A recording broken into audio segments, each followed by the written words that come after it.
Start streaming. We are behind. We are so behind. And Yeah. oh my 17 heck. minutes. Oh. Okay. And we're still going to be setting things up while we're here. But we are still here. Yes. At least we're going. We're going. Yes. I'm sorry, everybody, that we're late. Oh, yeah. We're still trying to figure this out. Let's see. Come on. All right. I guess we're. Let's see. Need chat. To pop out the chat. So we have that here. Oh my goodness. What absolute chaos. You have to change your title. Jamie and Evan talk Dungeons and Dragons, I'm going to assume. No, wait. Yes, No. That should be. Did we update it? Okay, I'm updating it. Updated. I hope that's not what it's... Is that what it's saying? That's what it says for me. Oh, crap. I think I give it a little bit to update. Okay, so we'll do this. I'm gonna stop streaming. Yes. I hope we're not. We're watching. Okay, starting the streaming. Okay, so I stopped and I started the second one.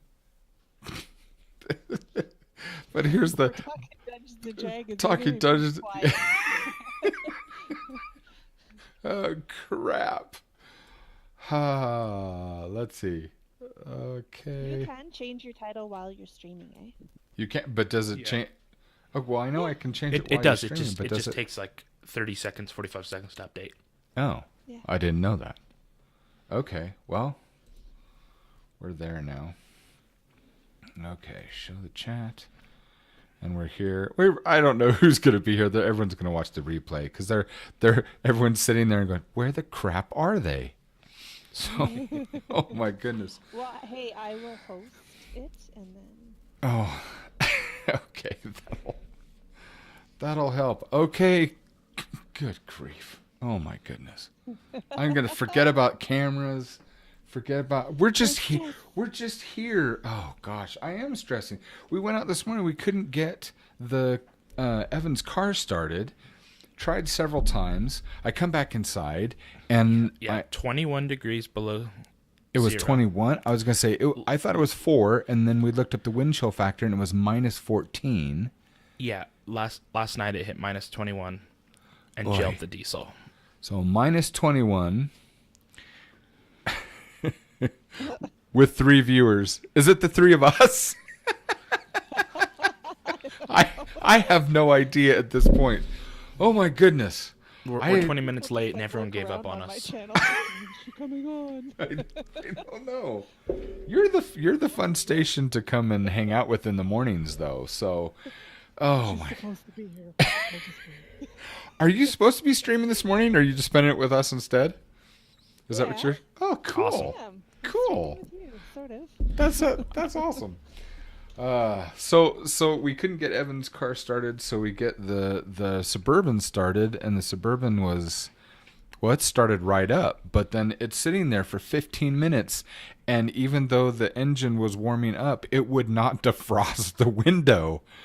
There's hot air in the car, and it's so cold outside, it's battling against the negative outside, and it won't melt the ice. So we sat inside for a half an hour waiting for the dang thing to thaw before I could get here.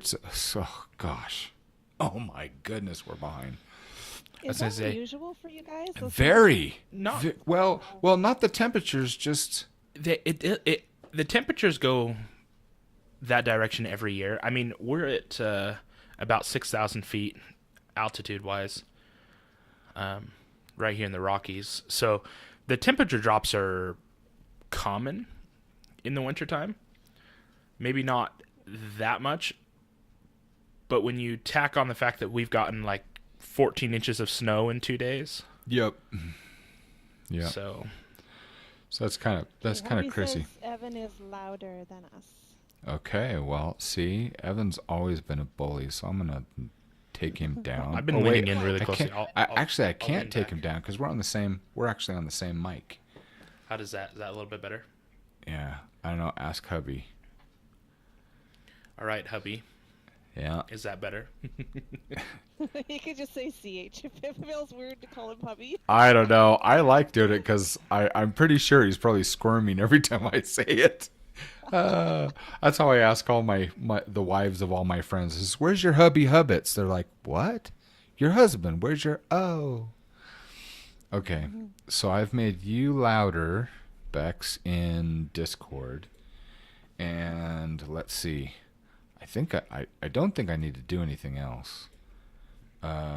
It sounds good. Awesome. Okay, so I'm recording, and if it doesn't record well, just tough noogies at this point. I don't give a crap anymore. I just want to get going.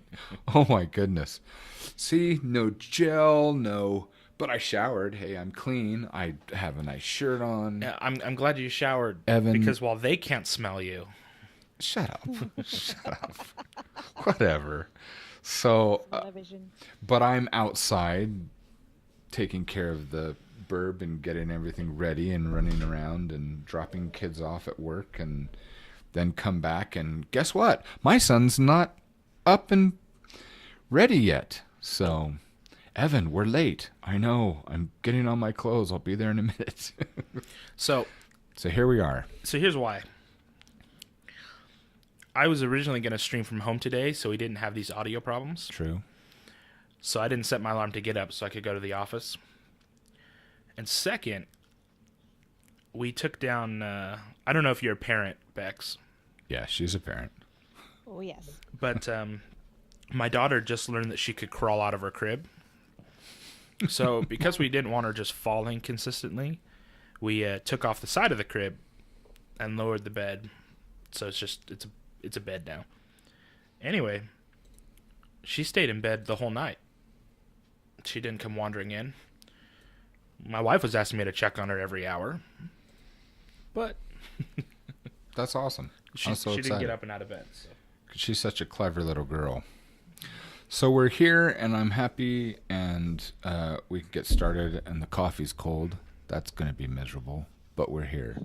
So today we're going to talk about marriage and relationships. And Evan gets to be the moderator today. We wanted cool. I know we're having challenges today, but we wanted to get Evan and I back in the same room again, because yesterday for as much fun as we had and that we had with Zev, because yesterday was a blast. It's hard when we're not in the same room. You're trying to focus on somebody's voices, and even Evan was like, "Gosh, would it be bad if I put my microphone and pulled it over the bed and just laid down in bed and did the rest of the show lying down?" And I'm staring at myself in the camera. It was just embarrassing. It looks like I'm trying to figure out I don't know. Anyway, I don't want to do it that way anymore. I wanted to have Evan here in the studio so we can, I don't know, throw things at each other. But we have Retroactivebex with us. She is a Twitch streamer, painter, tell everybody all the things that you do on your stream. What's that? I said, and by the sound of it, Canadian. And Canadian, yes. But I have to say, you have this is my opinion, you have the most delightful stream. I like showing up in the morning. It's almost like you have this, it's almost like a get-together for a cup of coffee group first thing in the morning. That's what your stream feels like in the morning. It's just like, all right, come to work, I unpack, I'm starting up my computer. Oh, look, Bex is on. What, did I say something wrong again? You're just saying get together with a cup of coffee in the morning. I'm thinking, I like to get a cup of coffee and sit in a corner by myself. That sounds like a horrible idea. What are some of the things that you do? You're going to have to jump in here and just start smacking us both around eventually, Bex, in this conversation. But what are some of the things that you like to do? Because this film will end up going on our Patreon page permanently. So I want to, as people get to know us, I'd like them to get to know our friends as well and send people over to your stream. So what are the things that you like to do in your stream other than painting? I really just like to do anything creative. If I see something, I want to try it. So I paint, I sculpt, I crochet. I do needle felted sculptures. I do miniatures. What are miniatures? What do you mean? Are those like when you were doing like the what were you doing the other Like like Warhammer bunnies and models, things? Are you talking about like painting like models? Yeah, kind of like, sort of like dioramas, little miniature Oh, okay. scenes. Okay. And then primarily what I do, primarily is I'm a reborn doll artist, so I make hyper-realistic dolls. Okay. That I mean, look that sounds real. kind of creepy, but And that seems to be the consensus. 80% of people come in and go, I can't unsee this. I'm going to have nightmares tonight. well, I think we've all seen that Twilight Zone with the doll. She's the maker of Talking Tina. Yeah. No, these look like real newborn babies, usually sleeping. Sometimes I get customers that want them awake, which that's not my favorite thing to do, because they're just sort of 'Cause you're blankly staring at you. Staring no at you, matter and where you feel they your are. soul pulled into this thing. You want to hear the funniest Steal thing? it I've from never you. told you this. Do you know why I stopped and actually watched your stream? It was because you have your rotating pictures in there. I saw one as I stopped because someone, I think it was Zilla, I think, that recommended that I come and check out your channel. And so I was there, and you were all laughing. You guys were telling jokes, and I missed the joke. I was just came in with the laughs. But I looked at your little album, and I saw one picture, and I paused because literally in my mind I thought, what the hell is that? And I stopped and I waited the whole time until it came around again. And you have one of those lifelike babies there, and it was purple. And The Avatar baby. oh, okay, is that what that is? Because all I could think of is either, because I had no idea they were these cute little kids, and I just thought, oh, someone is having some baby is in the hospital or something. I had no idea because I don't know you guys. I don't know what you're doing it just looked like, oh, I thought you were a baby photographer because all the babies that you had on there look so cute and real. And then the Like, purple oh, one, I that's was like, that's an ugly baby. I actually get that all the time. People ask, like, oh, how many kids do you have? They're thinking that I'm putting pictures of my children on there, and I'm like, that's weird. well, Why would you do that? well, you could, Your children in your slideshow. It's weird, but it happens all the time. And then they see the Nobby baby, the Avatar baby, and they're like, wait, what? You're like, that's our special child. Yeah. I'm sorry, Sometimes I go with it. I'm just thinking of all sorts of things you Doctor had you on a diet of pure blueberries. Well, no, they think that I did body painting on my newborn child. I wondered that at one point also. See, and then You're me, like, the this child is sarcastic destined individual. for cosplaying. Yeah. Oh my goodness! How many children like, I do you already got a have? doctor and a Well, lawyer. I make children professionally. That would not go over well. That's usually where that goes. That's exactly what I say. Oh my I goodness! just make babies on stream. Welcome. Great. Oh crap! It's too early. I can't handle these.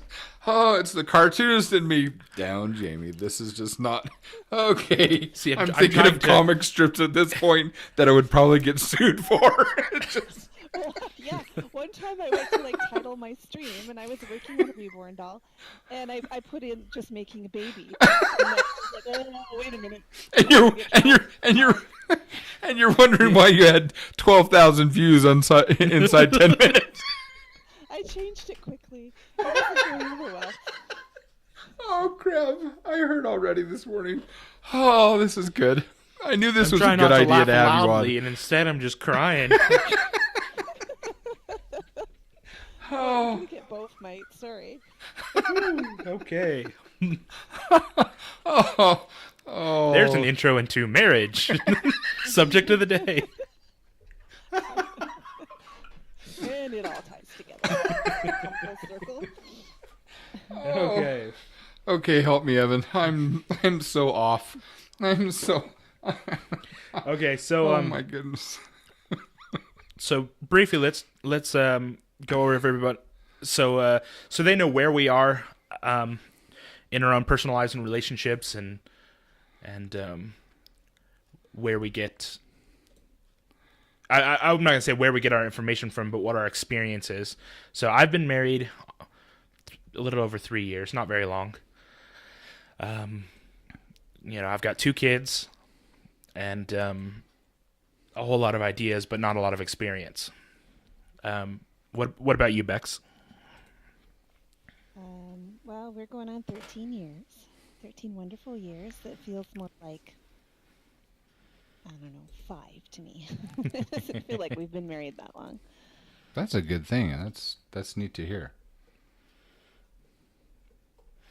How about kids? 3 kids. Awesome. Yeah, they're good-looking kids. I saw a picture. Thank So, you. you're welcome. All right, Dad, and if you want to remind everyone how many children you have. Remind everyone how many children I have. Well, here's the funny thing. Because people kept asking me how many that I have, I can actually do this and do real. So I actually have a shortcut key to explain to everybody in chat and with picture proof how many kids I have. I have 12 children. I tell everyone, I says, I have all boys but 8. So, yeah. So there we go. There's, yes, I have 12 children, and there's a link to everybody in chat so you can go and see a family portrait with all my kids and my grandkids, and then also a link to the About Us on my wife's website where you can see my wife and all my girls. So, And how long have you been married? I have been married 26 years, and wow, yeah, 26 years, almost 27. Wow. So, absolute love of my life. I adore that girl, and I kiss the water she walks on. I always have to say that because she hates that I say that, and I love that she hates that I say that because it's true. So, anyway. All right, then. Yeah. So to start out, I want to ask kind of a broad question, and if we start with kind of relationships and then kind of move towards marriage for the podcast. Okay. If you were looking for a partner, what are a few things you look for? And I'm talking specifically about traits. Being industrious, being honest, being some of the traits that maybe you would tell your children to look for these things in somebody. And I'll open up to my dad first, and then we'll go to Bex. So here's my question back at you. So do you want me to answer that now the way that I am now, or when I met your mom? Because those are The way you are now. The way I am now. Okay, good, because that'll definitely keep it family friendly. So,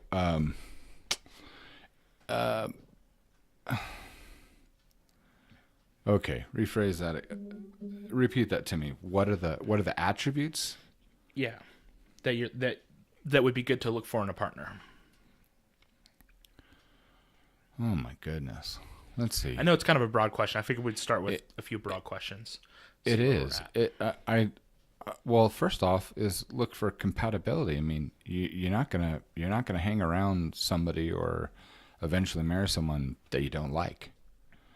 And so, what I know now, I'm not looking for someone that makes me feel anything. Because I've realized after all these years, I need to be as self-reliant as possible. So instead, I love the commonality that I have with your mom. Same belief systems, or similar. Same goals or ways that we can complement one another. But attributes of what I truly love, they have shifted a lot from when I was younger. Because before, honestly, I don't... I know, I want to say this and not really sound like a jerk, but I don't don't see someone walking by and a guy saying, "Hey, nice personality." It just doesn't happen that way. But at the same time, when you get to know someone in a very short period of time, you can say, I like her sense of humor. She's very clever. She's quick. But it's like your mom. For some reason, what gets me is a smile. When I met your mom and she smiled at me, I literally got butterflies in the stomach.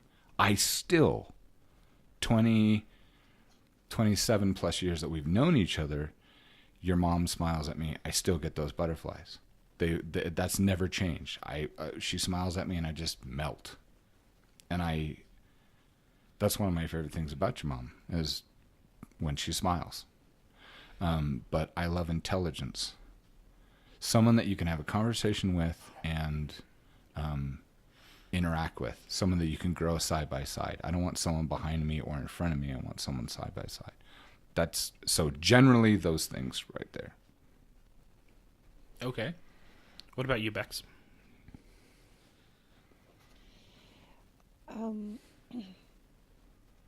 Are we saying what we personally were looking for in our partner, or are we saying what we want to advise our children to look for? I would probably say what you'd advise your children to look for. Oh, okay. See, I'm glad you clarified that. So, okay.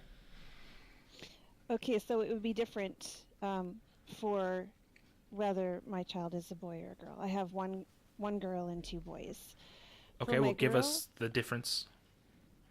For my girl, I think what would be most important for me to teach her and to have her look for is that whoever she is interested in dating is first and foremost a gentleman. To me, that is super important, that he be a gentleman, that he... Well, define gentleman for us. I guess I'm a little old-fashioned that way. That's okay. You're in good company, Well, I Derek. was going to say, okay. So, yeah I do company. like to see a man hold a door open. Maybe even pull out her chair if they're out on a date. Just, gentlemanly behavior. Okay. Not controlling, not overbearing, not doing things for her, but just saying like, hey, I care about you. Here, let me get the door for you. Here, let me hold that for you. Okay. It's heavy. Just gentlemanly things. Not being selfish and putting himself first. That I find highly offensive. Okay. And also, I think, and this goes for my girl and my boys, I think what's very important for them to know is that people aren't projects. So make sure you look for somebody that has the qualities that you want and not that it's going to be a project. Like, oh, well, okay, he We'll totally fix walks this later. in front of me. And yeah. People are not projects. Don't think that we can change that, because odds are you're not going to be able to. And then you're going to be miserable. Yep. I can agree. Well, I think it's funny that you bring up people are not projects, because I laugh in teaching youth for the last couple decades. Once in a while, I try to explain, because I teach 12 to 15-year-olds. And so I get them right at the prime. I walk in the first year with everyone new. I explained to them, I said, this is my favorite age. 12 years of age is my favorite age to start engaging with youth and teaching them, mainly because you're a bunch of little turds. And the girls will gasp and the boys will laugh. I says, but let me explain. I says, you kids are about to turn into teens. And the funny thing is you've been taught since you were little. You're taught by your parents, you're taught by your grandparents, your aunts, uncles, your friends, your teachers, your church leaders, whatever. And you're now at the age where your mind wants to start testing the things that you've been taught. And in my class, I have something called a snap answer, which is I can ask, and you can do this with any youth anywhere. You can give them specific cultural questions, and you'll get an automated response, because that's what they're, Don't walk out in the street. What do? You look both ways. They will respond in a specific way, but the kids don't always know why that answer is in their mind. They haven't thought it through themselves. And I say, at 12 years of age, you're looking down these different roads and saying, well, what if I go left? What if I go right? And one of the things that I explained to them is I want them to think for themselves. And with the boys, I said, at the beginning of classes, I have all the boys, never the girls. The girls come into class, they'll stand against the wall. All the boys are required by me to get out all the chairs so that the girls can sit down first. And when the class is over, the boys put everything away. The girls are just free to come and go. And, I always get a couple boys that ask, why do you make us do this? And I said, because I'm trying to help you. What you don't understand is that in the future, if you develop these traits, these habits, you are going to be far more appealing to the girls. And they said, well, what do we care? Because, of course, they're still kids. Most of them are not, it's still girls, ew. And I said, it's not going to be that way for very long. And I says, and let me explain a truth about boys and girls. I said, boys will look at a girl, or teen boys will look at girls and say, wow, nice legs, pretty eyes, whatever. Whereas girls will look a boy up and down, and various phrases in their mind, they'll look them up and down and go, I could work with that. And the funny thing is that they always laugh or make noises like you just did. It's because it's more true than not. And the girls will always giggle, and the boys will sit there puzzled. And I said, do you know why all these girls are laughing right now? Because it's true. And you need to understand this. So I want to add something specific then, now that you've said, well, what will we teach our kids? Because there's something that I tell the girls specifically. For you boys, it's always been to be a gentleman, so completely backing what Beck said. For my girls, I've always told them, don't settle. Mm-hmm. Don't settle. Don't ever choose someone who is not your equal. And don't look to dominate. You need to find someone who is your equal, that you can grow with, that can test you and push you both ways, so you can learn and grow, so that you're a strength to one another, but don't settle. Anyway. So I have a question then for both of you, because being raised in your household and you teaching me, between holding open doors, mm-hmm. between getting the seating, all the other stuff that come to you with that. One thing that I came to detest about a lot of the young ladies that I was around growing up is that they expected to be doted on. And to the degree of, me and my cousin were moving his family. We're in the truck. He's got his girlfriend in there. Well, we get out once we pull up to the new house to go unload the back of the truck, and she's still sitting in the cab, and she sits in the cab halfway till he goes over and he opens the cab like, we've been here for 10 minutes. Are you going to come out? And she goes, well, you didn't open the door for me. So, okay. And I kind of came to this, it was the same thing that, we'd be running in to catch the movie that's already started. We're late. And so we get out and we're running to the theater, and she's still sitting in the car like, well, I'm going to sit here till you open the door for me. And it's like, okay, well, I'm going to leave you there now. Yeah, well, I'd say that's just being a prima donna. That's taking it too far. I What guess you're saying there, because my son actually said something the other day. I don't think he would mind me saying.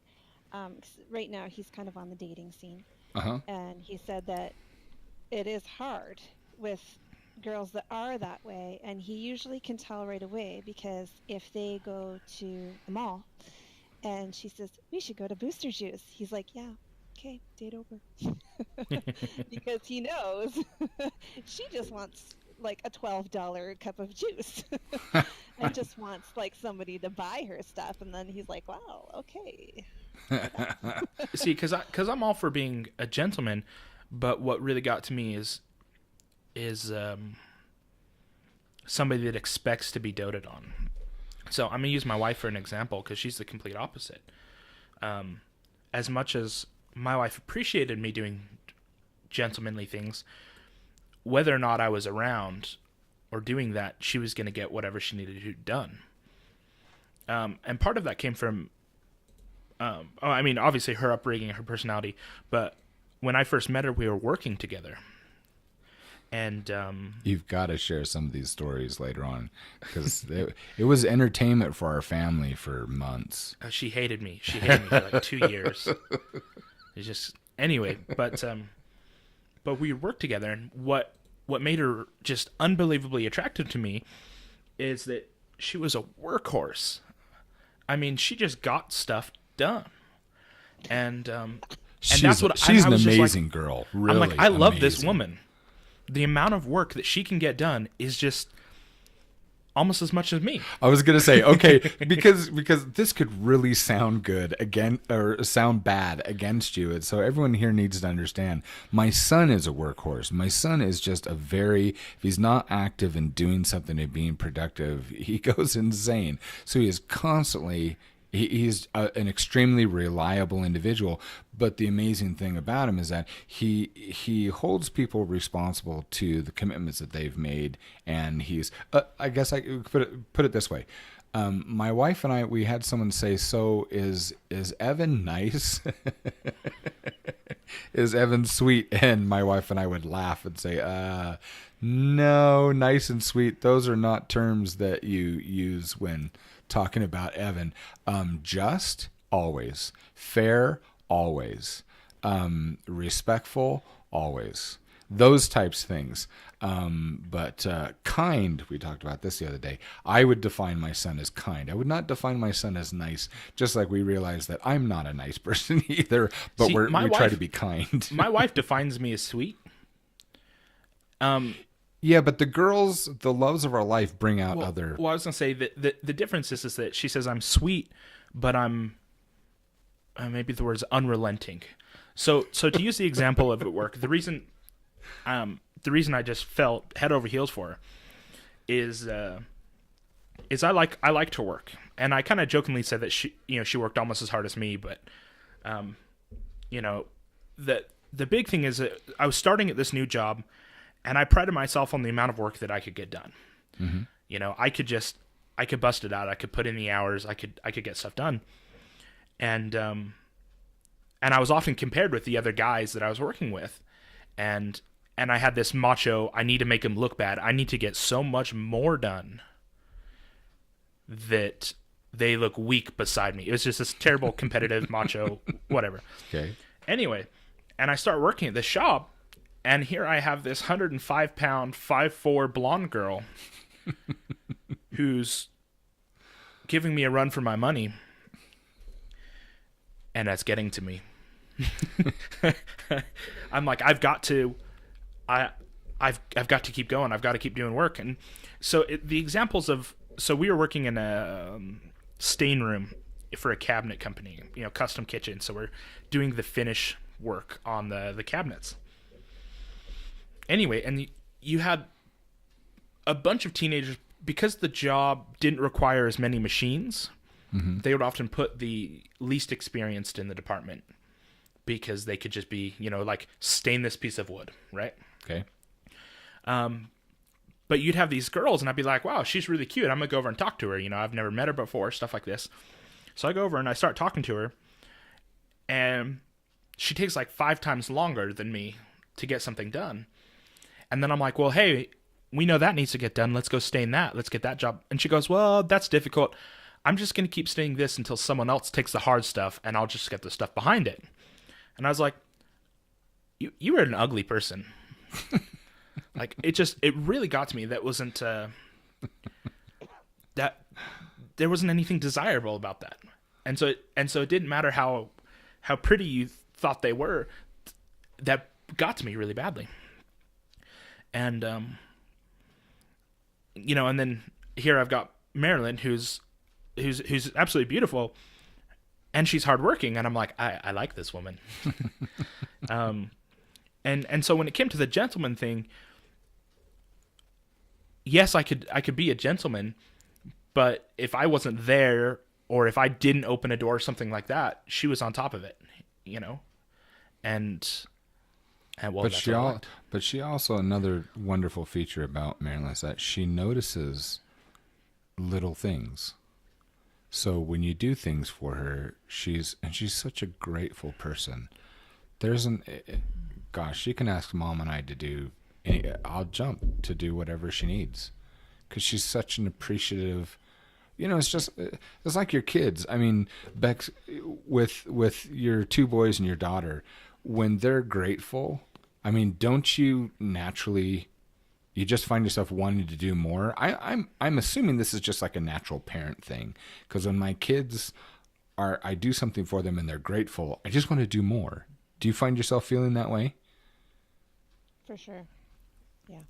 I have a question. I don't know if you feel that you can, but of course, my son and I, we like stories. How did you and your husband meet? He actually showed up to fix my computer. And darn it, it just kept breaking. I love it. I didn't know what was going on. It just needed all these repairs constantly. I had to keep calling him back. So who And knows? then, like, he kept having all these problems. Yeah, he keep coming back. So Just come fix that another day. so how did? Okay, and he's in chat. He's in chat too. Yeah, he is.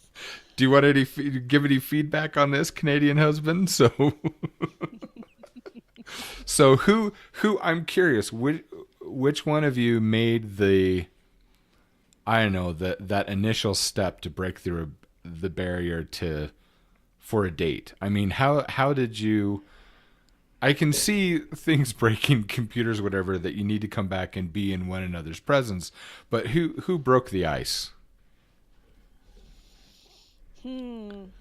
I would say it was probably me, actually. We were friends for quite a while. Uh-huh.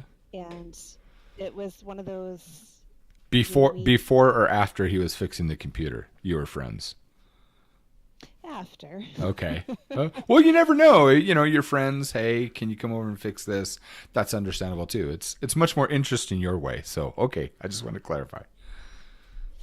Yeah, yeah, so we formed a friendship, and then we just got to that stage where it was like, okay, we're kidding ourselves. I like you, you like me. We're either going to take the next step or we're going to just deny our actual feelings and stay friends. And it's one of those situations where you're worried that it could ruin the friendship. Oh, Of course. So he was very careful, and I think it was probably actually me that initiated a romantic relationship. I think I just sort of came out with it. Can you One remember? of those. So we should date, right? Yeah, it was one of those. Yeah. Oh, See, I'm in favor of just like absolute blunt, no tact anymore, because too many people are like beating around the bush with stuff. I think Sean Plott, he talks about dating, and he starts off with saying that no teenager should date. And the reason he says that is he says, you remember high school. He goes, you remember the raging hormones. He goes, I knew a girl in high school that she liked Jasons. That was the qualifying thing. I like Jasons. He's like, the fact that you can put a bunch of kids in one room, he says, whatever corner they end up in is who they're going to date. He says, it's not based on merit or personalities or any of those things. He goes, it's terrible. He goes, so you should wait till you're old enough that you look for someone and you go, oh, we have these qualities that are similar and these qualities. We might be a good couple. He goes, instead of ending up on the wrong side of a classroom and going, I guess we're dating, aren't we? And it's kind of funny him talking about it. But I kind of agree in that his next thing was, and we've kind of talked about it with building up heroes, is that so often these people see this other person and they build up a relationship in their mind. They build up this, they have this personality and they love this about me and they do this, and then when it doesn't work out, they feel hurt or even devastated because they built up this version of a person that didn't exist. And so the way Sean Plott put it is he was like, just be honest. He goes, because what's the worst thing? She can say no. just go up and be like, I like you. Would you like to go out this weekend or something like that? You know. Mm-hmm. He says, do you want to go out on Tuesday for dinner? You know. And anyway, and he says, and she says no. Then you say thank you, and you walk away. He says, right, you're good. Yeah. He goes, it's much better than sitting there for 6 months going, I think she loves me, and I know I love her. You know, and he says, because that creates such terrible problems. Uh-huh. And so that's kind of my, be blunt, just like, and be open about it. Like, and obviously you need to be in a place where you can be blunt and open about it.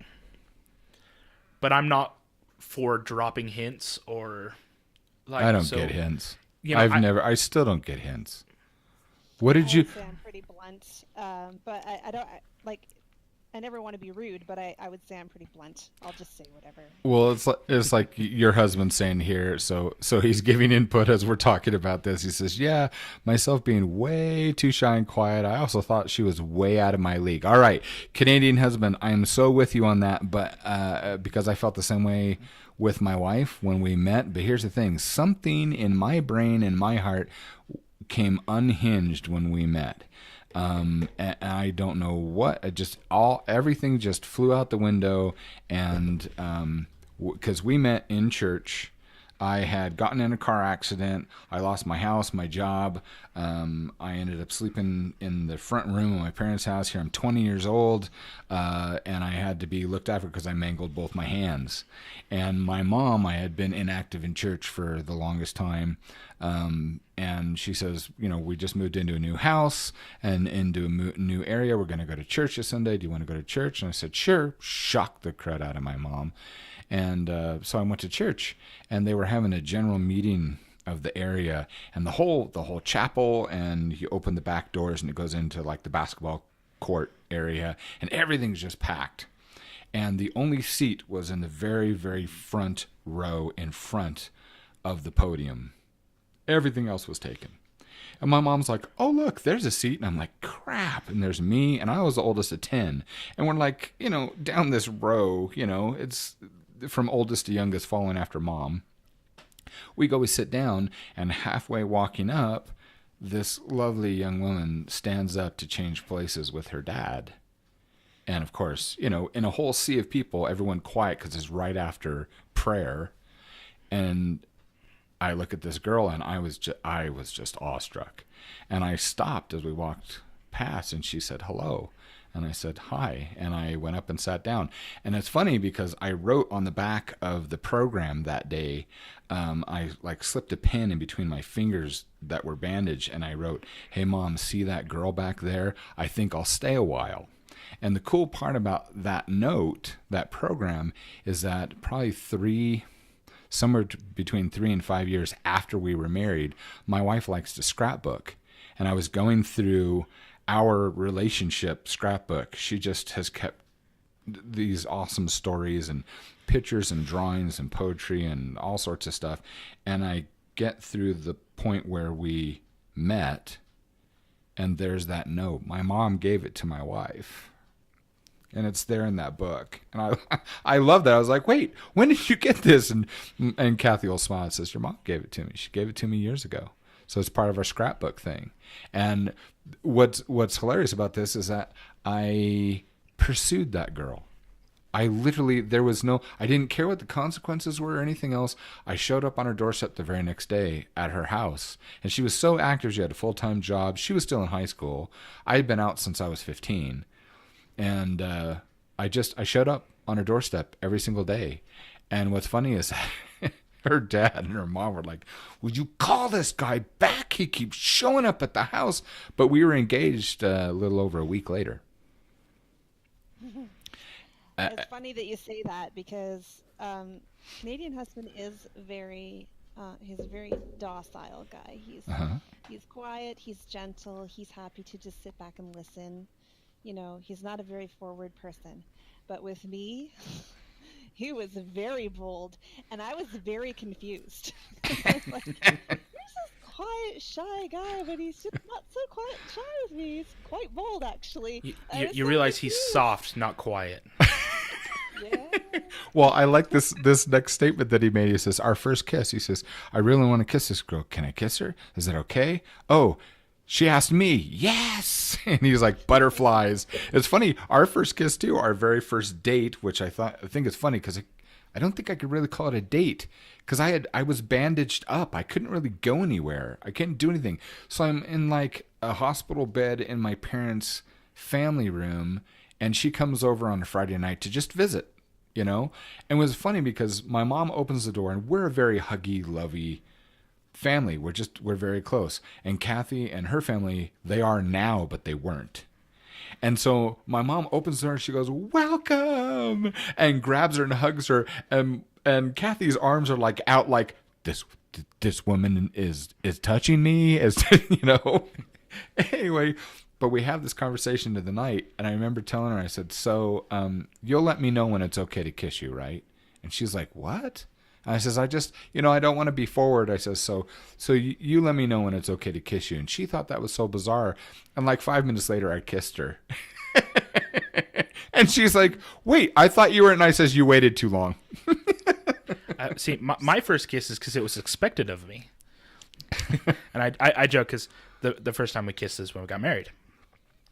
But Whoa, really? really, my first kiss to my wife was the day we got married. Whoa. So, anyway, I was gonna say, as far as meeting goes, the first actual conversation I had with her, I went over to the table she was working at, and I asked her why she wasn't in school. She looked like 15 to me. Well, I found out she was a year older than I was. And she's laughing at me. And We all did when you told us. I was like, I'm going to walk away now. You should see these two together. It's so much fun to watch them. It's just great. But, you're talking about like your husband thinking that you were way out of his league.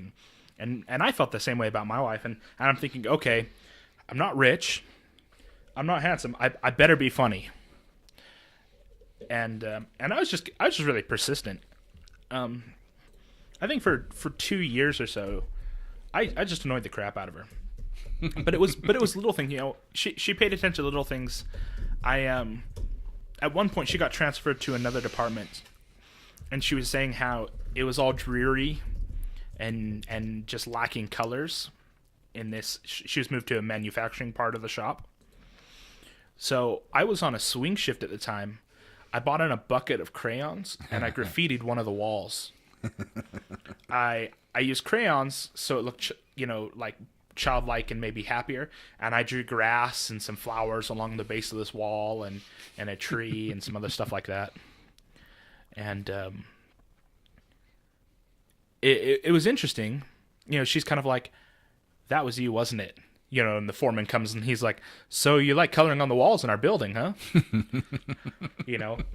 And which is funny because I didn't get in trouble because I did ask permission from my supervisor, just because people had drawn on the walls everywhere. It was against the rules like 2 months later, but too much graffiti. All right, Evan, you got another question for us?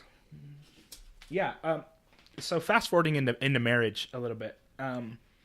I want to talk about responsibilities and how they're divided between household, even financial to a degree, because there's we can kind of say they're traditional marriage roles, and my opinion on those has always been, you do whatever works for the relationship, regardless of what it is. Me and Marilyn have more of a traditional style marriage, but that's just kind of the way it works for us. Okay. So starting with you, Bex, I was curious about your opinion on that, about like responsibilities and how they're divided, and I guess take it from there. Like, how do we divide responsibilities? Yeah, I mean, like, you hear the custom, the man works, the wife stays at home, as kind of a traditional thing. And I know that's not as common. And at the same time, my opinion was that it's not like a hard and fast rule or a rule at all. It was just what was working well for people. So I'm curious about what works well with your family, or with your relationship. Okay. Well, I guess I would say that we're a very untraditional traditional couple. He, he goes out and works and makes the money to support the household, but I wouldn't say that I'm the super housewife at home doing all the cooking and all the cleaning and all the child rearing. I would say that's definitely split. And it is, like you say, sharing of whatever works. For us, I am a bear in the morning. You don't want to deal with me in the morning. Bad things are going to happen. If you want me to jump out of bed and be chippery and cheery and put my apron on and get cooking in the kitchen, that's just not going to happen. I drop things, I burn things, and everybody that speaks to me sounds like Charlie Brown's teacher. I don't know what you're saying. Wah, wah, wah, wah, wah. I have literally looked at my family and said, stop saying words to me because I don't know what those are. My older sister's that way. But I'm not going to comprehend English until 9:30, 10-ish. So because I am that way, and my family knows I am that way, my husband is considerate to an extreme degree in the morning. Yay, hubby. He takes care of breakfast. When I get up out of bed, we have lighting in our kitchen that's quite bright, and there's 3 of them. When he hears me get up and go into the bathroom, he takes one of the bulbs and unscrews it because awesome. I can't even handle light in the morning. Like, I can't see anything. I can't understand anything. Where am I? Who am I? I gotta go to bed. So, he takes care of that, and he does it with joy. She would kill us, Evan. Bex would kill us. Our morning schedule is. I'm up at 4:00 in the morning every morning, and I'm happy in the morning. I'm happy at night, but I would be very similar. I would do those things for you, but then I would be laughing and giggling every morning just watching you. Because that's the cartoonist. I do that with Kathy. I'll give her kisses in the morning when I know it's time that she wants to get up. So I'm her alarm clock. She gets kisses and hugs, and she'll slowly wake up. And as she's kind of not struggling, because she does really well in the mornings too. She's a morning person. But just that transition, if she's had a rough night, I'm usually giggling. I'm trying really hard not to laugh. I don't know why that is. Anyway. Yeah, Well, my wife used to be. She used to like to go to bed at 7:00, because she had all these animals. She had to be up at like 3:00 to take care of all of them. I didn't want to get up that early. I like getting up early. I don't like getting up that early. 11 a.m. like nobody's business. There you go. Don't expect me to human. And that's just our deal, and he knows it, and he's cool with that. Yeah, that's awesome. Cool with, okay, I'm up, I gotta be to work early, I can take care of breakfast. Yeah, it works. Gets the coffee ready, and it's not, like, some people would look at that and they'd judge it. They'd be like, he has to go to work and you don't get up and make him breakfast? So? Like, what do you have to do? And it's like, no, that's just not, that's just the way we do things. That's just the way we do things, and he is actually happy to do that. And then, after that point, the kitchen is my domain. After he makes breakfast, unless we're barbecuing, he might deal with that. Oh, yeah. Me and Evan are the same way. So, but what? And it's having consideration for each other, So he'll do that for me in the morning, and then I try to have the same consideration for him for dinner. So I like to have dinner ready for him. I don't like, him to have to come home after a long day of working and using his brain a lot, and he's like tired, Yeah. He comes home and he deserves that respect to be able to unwind and have a nice meal on the table. And that's just how we do it, you know, like Yeah. I know that dinner is my responsibility. That given into consideration that I'm feeling okay, you know, I'm not going to try to cook dinner with a migraine because you're just going to Of get a course. horrible dinner. Well, I think a big thing on that is something my dad pointed out when we briefly talked about this like 2 weeks ago, is that all the responsibilities are everybody's. And it's kind of like, you know, for example, like you said, if you had a migraine and you don't cook dinner, it's not like, oh, Bex fell through on her job, you know, who's going to pick up the slack? Your husband knows, well, if my wife can't do it, then it's my responsibility to get it done. Exactly. You know, and that's kind of how I did things with my wife, is that she liked to do things a certain way, and I like to do things a certain way, but if somebody can't get something done, it's the other person's responsibility. You know, it's kind of like she likes to cook the meals, and she does a fantastic job, but if she's not feeling well, we have kids that need to be fed. You know, it's not, oh, I guess I'll do it, but it was always my responsibility as well. She was just covering it. Does that make sense? Yep.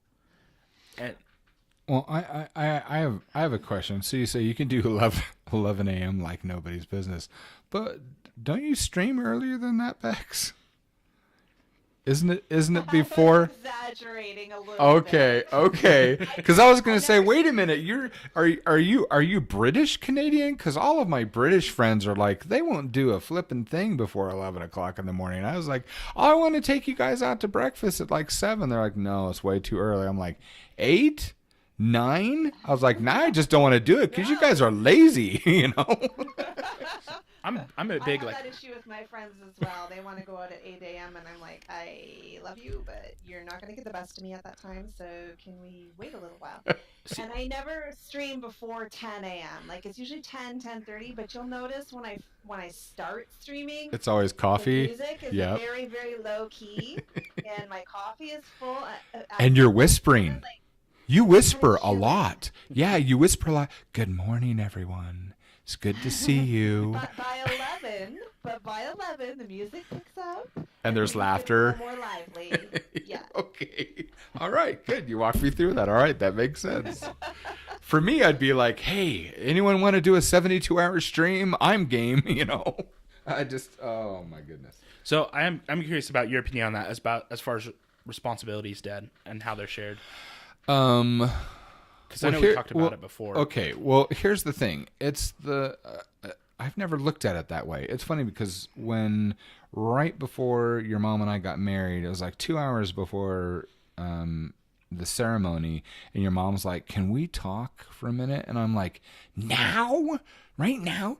And she's like, "Yeah, we really need." So we went to a side room, and she's like, I really need to. I mean, I thought she was going to drop a bomb on me or something. She says, we need to have this conversation before we get married. She says, there's 2 things that are just really on my mind. She says, number 1 is I want to have 12 children. And, you know, I'm the oldest of 10 from Nana. I'm actually the oldest of 18. But from my mom, before my mom passed away, I was the oldest of 10. And I just thought, that's not a huge stretch of the imagination. So it's like, okay, you know. And she says, and the other thing is that you know, that's not appropriate. The people lurking doing that. That's just wrong. The other thing is wanting to work until the first baby was born, and then after the baby is born, then she wanted my promise that she wouldn't have to work because she wanted to be a mom. That's just what she always wanted. And I said, I asked her, I said, you don't want to go to college? You don't want to? And she says, no, this is what I really want to do. And I said, okay, that's fine. Then we'll make that happen. And so those were the very general lines that were established before we got married. Other than that, we have a very traditional marriage in that she wants to be a mom. There's nothing that, next to me that she loves or thinks is more important in the world than her children. Their education, their welfare, their upbringing, and so the way that we've always functioned is the home and everything pertaining to it is her domain. It's her stewardship, is the way that we term it. But here's the thing. It's kind of similar with you and with Marilyn. It's not that, oh, that's her job and I leave that there. Is everything in my family is my responsibility. It all comes back on my head. And so your mom and I work well together. And so when she has needs or I come home and see that, well, you've seen it, when she's overwhelmed or had a bad day. I mean, the first thing, if I come home and she says, I'm just, and you can always tell when mom's exhausted, and I'm like, are you okay? And she says, I just don't have the energy. And I'm like, all right, so what do we want to get for dinner? I'll go get some pizzas. That's just what we'll do. And all right, so I want to know who's doing this. This is what we're getting. So we got people who are being turds in our stream. And I really appreciate that. Thank you for showing your class, guys. I sure appreciate that. We'll have that on the video. Jamie supports the KKK and things like that as followers. So they must be offended that we're talking about good, wholesome things. Well, that's good. Enjoy your life, guys. What was the other one? I'm not going to repeat it. Yeah, no. Just ignore. Yeah. I was gonna say I'm not actually watching the chat stream. So when it comes to our responsibilities, she wanted that domain with the children, and you know me, I draw and had an office at home so that I could be around with you kids.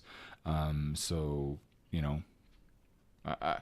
split is I'm dad. I go and I make the living, and I come home, and whatever needs to happen happens. I change diapers.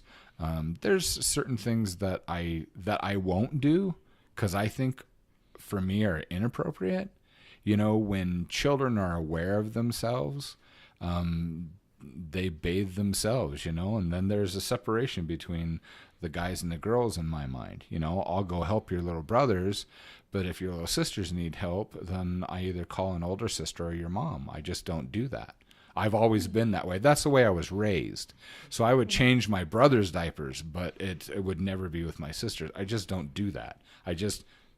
However anyone else thinks, to me, I don't care. To me, it's just not proper.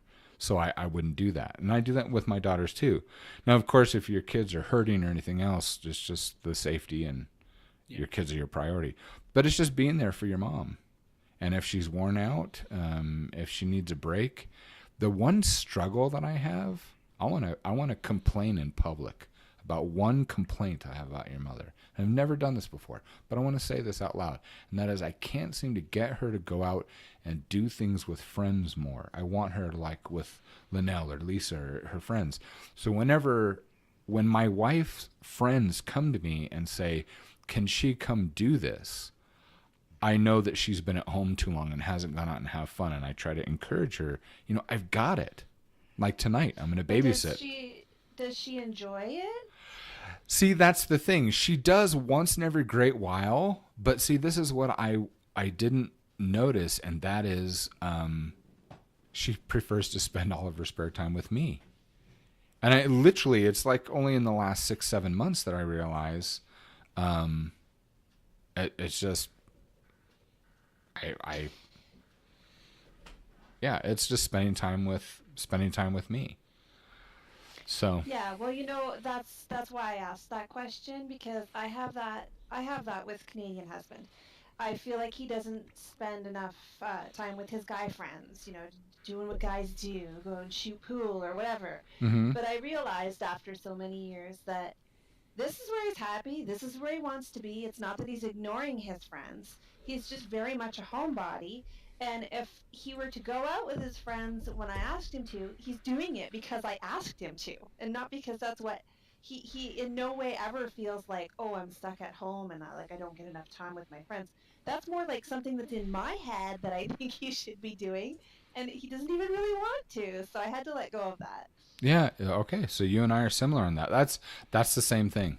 That's absolutely the same thing. So, but the funny thing is if there's ever a time when I say, "Hey, I've got some time off, or I can arrange some time, would you like to go out with our friend?" Because it's really neat. A lot of our friends, I'm best friends with this guy, and she's best friends with his wife, which is pretty neat. Apparently that's not a common thing, but we have several couples that we're perfectly, best friend match type things. And so if I say, hey, do you want to go out with Andai and Lisa, or go out with Linnell, or whatever, let's go on a double date, or whatever. She's like, yeah, let's go. There's no question. Like I said, I wish we lived closer, because I flat out know you and Canadian husband and Kathy and I, we would go hang out. We would laugh our heads off. We would have a blast. So yeah, he's all for double dates. yeah. Okay. See, I'm normal. I think this is the first time I've ever been normal. Okay. So that leads to my next question. Do you think that sharing hobbies or interests is vital to a relationship?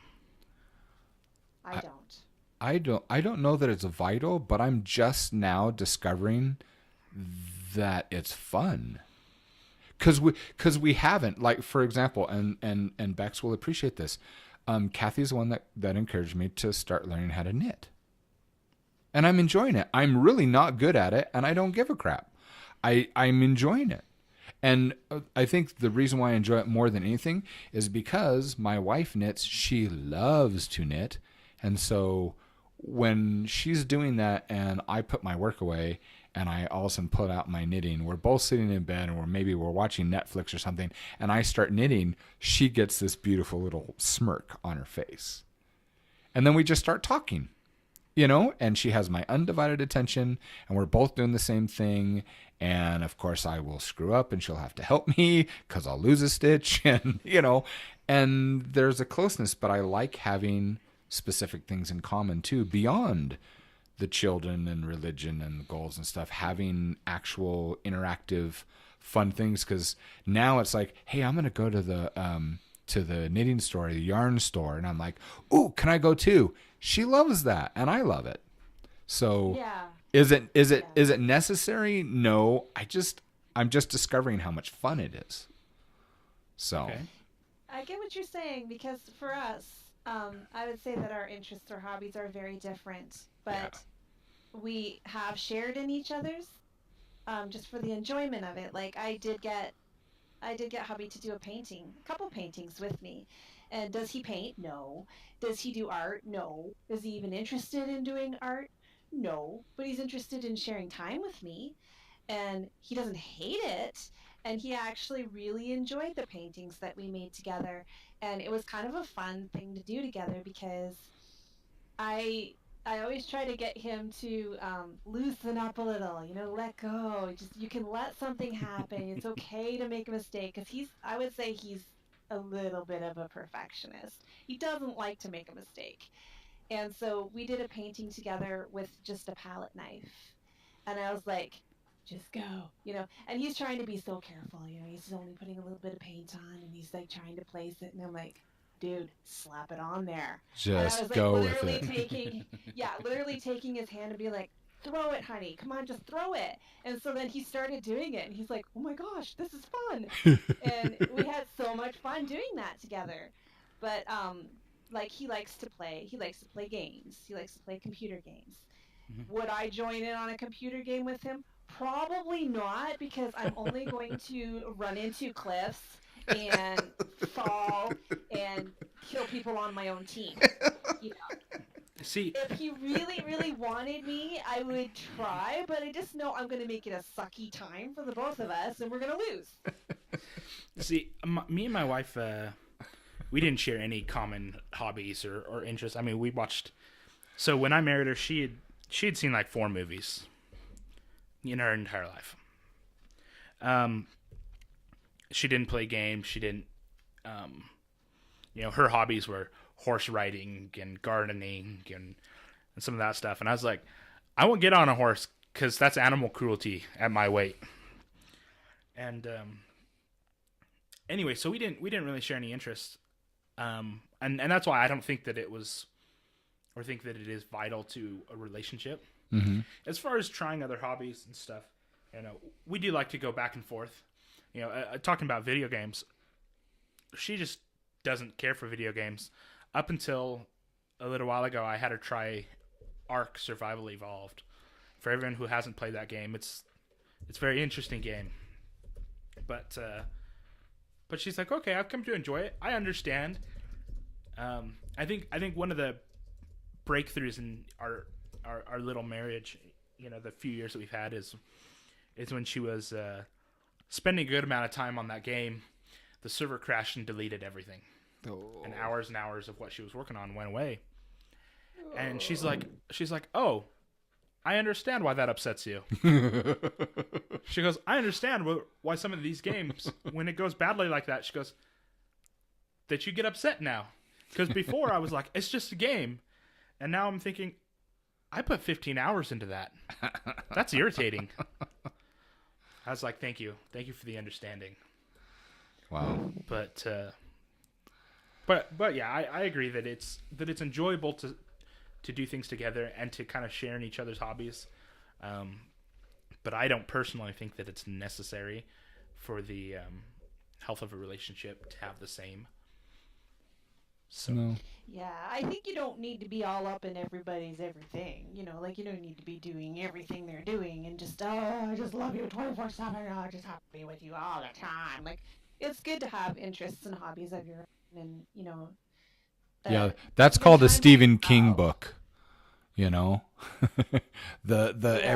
I said everything together all the time. That's not fun. That's called a Stephen King book. That does not turn out well. So So I have a few more I know for my husband, sometimes he needs some dressing time if he had a bad day or whatever. He needs to just go blow some stuff up. Right. I don't need to be involved in that. That works. Well, I have a few more questions, but because I haven't seen the chat at all, we should probably do that. And I have a question. Let's see. Bex, do you have control of your mic on your end? And I figured this has been such a rough start. I'm just going to be live about everything we're trying to fix. I'm seeing that we're overpowering the audio, and no matter how loud you talk, you only come up about halfway on our bar. Can you up I'm trying to talk louder. No, you're doing good. I'm just wondering if you have a volume setting on your end. I'm trying to find in the... Let's see. I've got you all the way up on your control. I've got you up to 190% on Discord. So I'm wondering, on your actual computer or mic settings, do you have that you can up that? Is everyone hearing Bexa all right? Yeah, it says that, yeah, she's a little quiet. Let me see. It says it's your mic. It's my mic. Yeah. Because I've got you on maximum on OBS. See, this is a learning curve, so. This seems to be a bit of a problem on my computer. Even when I'm streaming, I'm too quiet and I have everything maxed. I don't know why. Okay. Well, that's all right. Did I increase at all? I put it to 100. Nope, not on the mixer, but I don't know. We're gonna keep what we've got. So we can only do what we can do. We're good. So like we did yesterday, guys, if any of you have questions for any of us, all I need you to do is in all caps type question and then do colon and then ask your question, and we will strive to answer questions. You can ask question to Bex, to myself, or to Evan. And we'd love to answer questions. And today is about relationships and marriage. So, I don't know, get the chat to come up. What's that? They took away the volume control on Twitch on the iPad, so I can't listen to Discord and have the stream going. Otherwise, I hear myself 3 times. Oh my! So that's why I didn't have the chat going. Okay. I'm wondering, Bex? Do you have any funny, any comical stories about your marriage relationship with your husband that you can share? that you'd like to share? I like laughing. You know that. I have a lot. I Okay. have lots, but I usually have to be spurred on by something to think of it. Why don't you Okay. share one, and it'll probably spur me to it. Oh, let me see. I think it's hard to share stories that are comical when brought up like that. Only because it's like somebody looking at you like, "Hey, you're funny. Tell me something funny." Right? It's true. And It's true. You kind of That's stand there true. like, "Okay, well, I'll tell you what's not I funny. can't Asking me to on do that." command. Okay. No, that's a good point because here I am. I'm asking you this, and then you ask me that back. If for me to start, and I'm thinking, I can't think of anything, and I know I've got a lifetime of. I mean, my wife and I have known each other longer than we've been apart, which is kind of cool, which is very cool. But if someone asks me a question, then I know I can answer it. No, Okay, I can think of one because I have shared it on my stream before. Okay. If some of my viewers are here, they'll probably know this one, but it's funny. Okay. Okay, so when we were dating, I was like being kind of going back to the whole traditional thing. I wanted him to know that I was a really good cook. So whenever he would come over, I'd make these really big, really delicious dinners. Okay. And so one day, he came over, and I had made this big, delicious lasagna dinner, garlic bread, the whole Caesar salad on the side, the whole thing. Okay. Whoa. All right. And so he was like, "Wow, this looks really delicious." And he sits down, and we didn't really know each other all that super well. And I was thinking, like, oh my gosh, this guy is the slowest eater I have ever seen. I don't know how I'm going to do this.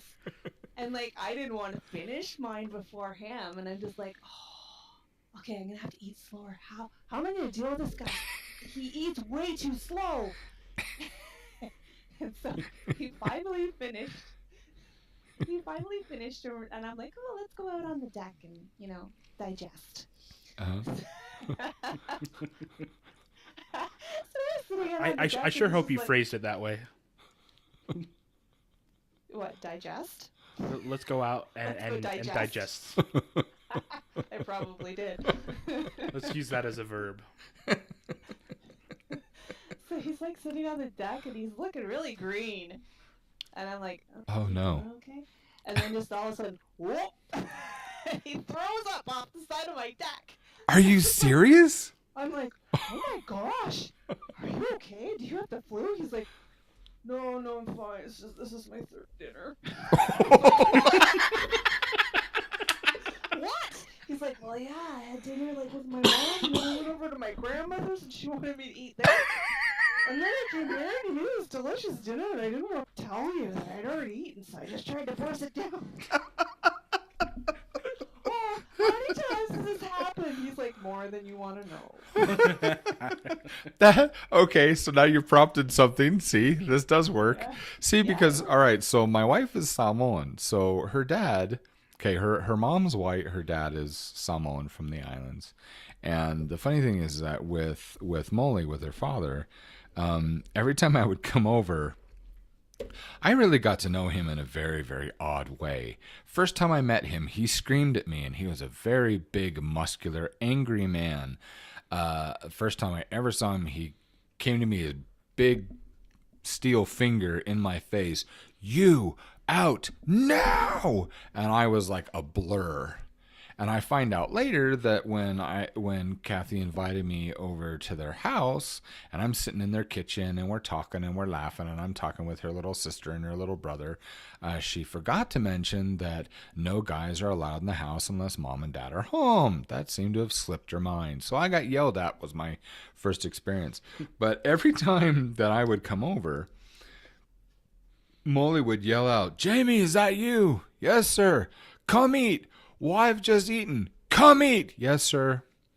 And he would just, it's like I remember one time he took crabs, these large, well, semi-fresh, because we're in Utah, there's no sea here anyway, but he had these large crabs that are like, almost as big as my head, and he's in the kitchen, and he cracks them open, and he scoops out all the insides, puts it in a blender, blends it up with I don't know what else he put in it, pours it back into the shells, breaks off a couple pieces of bread, puts it on a plate, shoves it in front of me, and says, "Eat."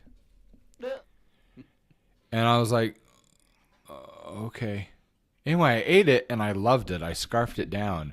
And I remember he finished before me, but I'm enjoying it so much. And he looks at me and he smirks. And when he's done, he kind of sits there and he just watches me for a minute. And I'm like slowing down, noticing I'm being watched. And he looks at me and goes, "I like you. You don't eat like a white boy." But that would happen every time I came over. So I depending upon what we were going to do that night, with Kathy and I going out, I would really try to avoid letting her dad know that I was in the house, because he would always yell and say, "Come eat." And I never. It was that Polynesian. Let us feed you. Yeah. So it's this cultural thing that if you walk through the threshold of the house and go through this door, you're to be fed. It's this societal. If I don't feed you, it's because you're my enemy kind of style. Yeah, Kathy Lynn's and Kathy Lynn will explain it because she has this feeling when people come over, she wants to. Now the white side of her respects people whether or not they want to be fed.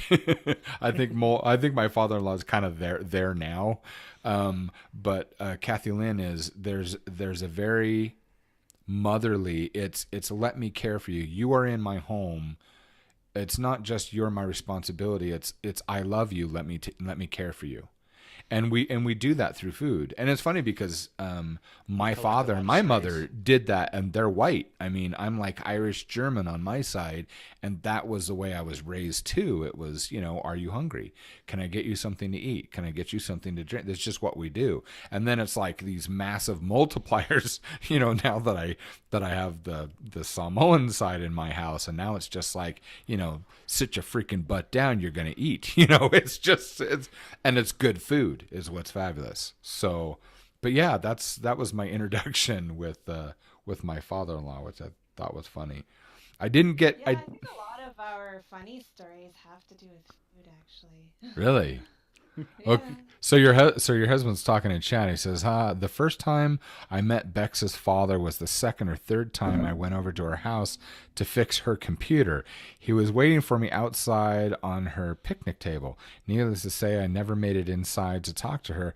I spent my entire hour lunch break answering his questions. He was military. Oh, I guess he liked me. Okay. It's like, all right, so Canadian husband, it's funny because here's a fun story with my wife is that I had already asked Kathy to marry me. She had already said yes. And I hadn't told my parents yet. And so I tell my mom and I said, "So we're getting married." And she's like, "Congratulations." She says, "So you did ask her dad for permission?" And I said, "Why?" "My mother slapped my face." My mom doesn't slap me. Not only did it hurt, it shocked me. I was like, ow. She said, "Did you ask her father for permission?" "Permission? Why do I slap?" "Ow! Why are you hitting me?" And she says, "You need to go back and ask her father for permission to marry her." And I said, "Why?" Third slap across my face. I was like, I will. Please explain to me why you're slapping my face. Apparently, almost all my mother's boyfriends before she met my dad, who's a short, white, like ex-boxer, Irishman, yeah, where all of her boyfriends were Hawaiian. And so my mom used to teach at BYU, used to teach the hula. Is that right? Because I don't know much about the dancing. But when my mom would put on a grass skirt and shake her hips, it's like, oh my gosh, I had, it's just incredible. Before she died, she was starting to teach my older daughters how to do that. Anyway, but she's like, "Sweetheart, that is so, you cannot go and marry Kathy Lynn and not be proper and give respect and honor to her father." And I was like, But I already asked. She says, I don't care. You need to go back. Has she told her dad yet? I said, I don't think so. Well, then tell her, don't tell him.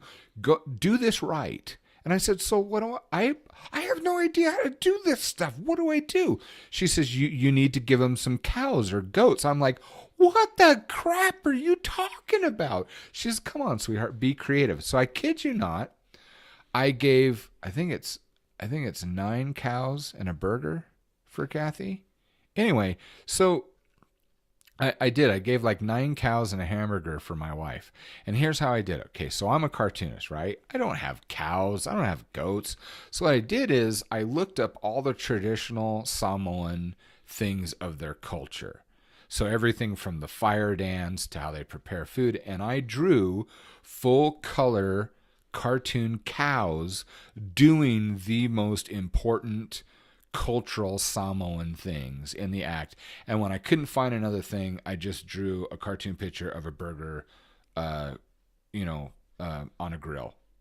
And so I put all those into a manila envelope, and I got dressed up in my Sunday clothes, and I went over to talk to her dad. And I go in, and he was a very, very intimidating guy when we were younger. And not so much now, especially when it doesn't have his teeth in. It's kind of funny. Anyway, so I go into the office, and he was such a big, a very intimidating man. That's all I remember when we were younger. He just scared the hell out of me when I was younger. And I go into his office, and I sit down, and I said, "Sir, I wanted to give this to you." So he takes it, he opens it up, and he just starts laughing. I mean, I haven't heard him laugh like this, I don't know, maybe 5 times in all the years that I've known him. I mean, he laughed almost to tears. And he goes through and he's like, oh, those, and he's wiping his eyes. He says, oh, that's good. And then there's a pause. It was a frightening pause, and it was way too long for my nerves. And then he looks up at me, and there's the smile and everything goes out, and there's a glare, and he says, wait a minute. What are you asking? And I said, I would like to ask permission to marry your daughter. Another long pause. This one didn't feel so bad because he looked away from me. Long pause. And he says, well, I can't give you an answer right now. Okay. And he says, because it is not my decision alone to make. Here's his character. He says, I can't make this judgment. He says, I need to talk this over with Kathy Lynn's mother. And I said, okay. And he says, but when I'm ready, then he looked up at me again with that glare. He says, I'll find you. Okay. So I go home. I'm like, whew, that's over. It's like a day and a half later, Kathy Lynn comes to my parents' house, flings the front door open, screaming, he said yes, he said yes, he said yes, ah! And gives me this hug. And then she looks at me and she goes, oh, wait, you're not supposed to know that. I'm supposed to come get you. So come with me right now. So she brings me back to the house. I'm sitting downstairs all evening long till like 10 at night. And I had to go to work in the morning. I said, I'm sorry, sweetie. And I got to go home. And Kathy's mom turns to me. She was knitting at the time, or knitting, crocheting, whatever, at the time on the couch. She says, well, welcome to the family. And I went, what? And Kathy Lynn said, Mom, Dad hasn't talked to him yet. She says, oh, for goodness sakes. She puts her stuff down. She goes upstairs, and his office was right over their family room downstairs, their TV room, I mean. And so you can hear through the vent, which just goes straight up to the next floor. You can hear, muffled, what? Oh, send him in, So Tamara, her mom, comes back downstairs. She says, oh, go up and see him. He's waiting for you. And so I go up and he said, come in, and he's like positioned by the by the table or by his desk. And all right, so I've thought about this long and hard. And he says, all right, you not only have my permission, you have my blessing. And then he did something I've only seen a couple times. He cried. He actually cried. And he says, I not only give you my permission, but you have my blessing. And he says, and I don't know why. I'll always remember that. He says, I don't know why. And I said, thank you, sir. And I start to leave. He says, but I do know one thing. I will never forget this. He says, I like you a lot more than that missionary she was waiting for. I win. Yeah. So anyway, Yeah, there's my I want to story. say two things. Okay. First thing about what hubby said. Okay, so Okay. my dad really, really wanted to hate him. Oh. He really wanted to hate him. And he's like, who's this guy that's coming over here? And I'm going to go have a talk with this boy. You know? So, yeah, he ambushed him. I didn't even know that he was there. And he showed up. I know what that's knew like. that he was, Yeah, I've done that and too. he's like, yeah, he was literally sitting on the picnic table. And he's like, you, over here, we're going for a walk. And he's just like, oh, crap. What? Because my dad was a very, very intimidating man. He was military, and very intimidating. And there's not that many people really in this world that he liked. And so they went for a walk. And I was like, what's going on? Because then I saw out the window and I'm like, oh my gosh, what? They're walking down the road? What's my dad doing here? They're going into the forest. Oh, no. I'm like pacing. Like, what are they doing? And then so they come walking back. And CH gets into his car and leaves. I'm like, oh no, oh, it's over. He chased him away. And then he came into the house and he's like, you know, so I just had a talk with CH. I'm like, mm-hmm. He's like, so yeah, I know what you see in him. And then he started to cry. Wow. And he was like, that is a good man there. Wow. And I was just like, what? And then he just left. And that was it. It was Wow. like, oh, you have my approval. And he loved him. He loved him like I have never seen him love a person. He treated him like his son. And my dad, okay, so they clicked really well together because my dad really liked to tell stories. Uh-huh. And he really liked to teach. And he liked to talk. He liked you to listen. And my husband listened. And not only did he listen, but he absorbed. And he could say back, like, you know, these are the things that I learned from you today. And the two of them were just like, clickety click. Like, my dad taught him how to build things. They built additions on our house. Wow. You know, they worked on computers together. And it was so nice. It was so nice to see my dad like somebody. I see. I remember, you know, my dad talking about him being intimidating. I remember my sisters. I'm going to use the word lamenting over the fact that they'll never get married because my dad will scare away every suitor. I remember my older sister sitting in a room just crying. Dad's too scary. Not for the right ones. Not for the right ones. But it was funny. The very first. And it turns out my mom's much scarier than my dad is. Oh, yeah. Every guy who's ever dated any of my sisters, yep, Kathy's much scarier than Jamie is. Sure. It's like, I smile. I says, you should be afraid of my wife. It says, for me, it'll be painless. I have a shovel in the back of the trunk. You know, they'll never find the body. Anyway, but it's funny is that my oldest daughter, I remember the first time a young man came and went with us, not a date, but courting. And because, you know, I'm old fashioned. And I laughed and I said no. And I've known this. How long have I known Craig? Since he was a little boy? Right, Craig? Anyway. So probably since he was like 8 or 10 years old. Anyway, I've known him for a while, and anyway, he comes and he says, I'd like to court your daughter, and I said, you don't qualify. And he's like, but you know me. I said, yes, I do.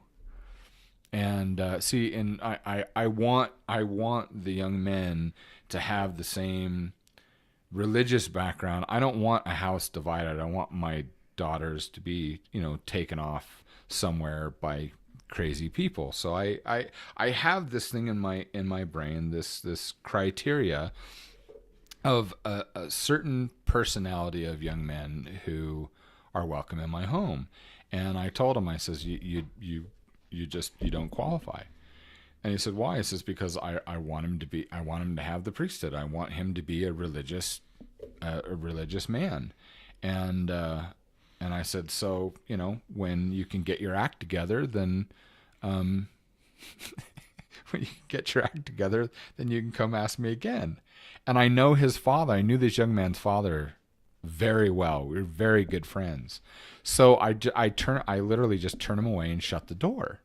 So I get the story a few days later. It's funny because he goes home with his tail between his legs, and his dad, who was really excited for him, says, "So what happened?"